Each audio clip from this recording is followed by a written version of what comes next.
السلام علیکم ویورز، امید کرتی ہوں آپ سب ٹھیک ہوں گے۔ شروع کرتی ہوں اللہ کے نام سے جو نہایت رحم کرنے والا ہے۔ میرا آج کا ٹاپک ہے طوفان سے گزرتا قافلہ۔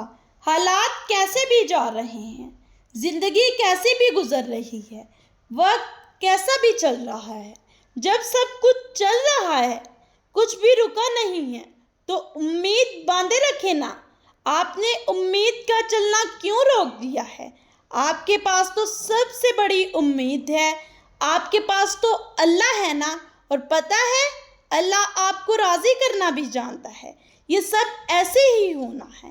یہ طوفانوں سے گزرتا قافلہ چلتے چلتے جب اپنی منزل پر پہنچ جائے گا تب آپ راضی ہو جائیں گے، کیونکہ اللہ نے قرآن میں یہی بتایا ہے، اور ان قریب تمہارا رب تمہیں اتنا دے گا کہ تم راضی ہو جاؤ گے۔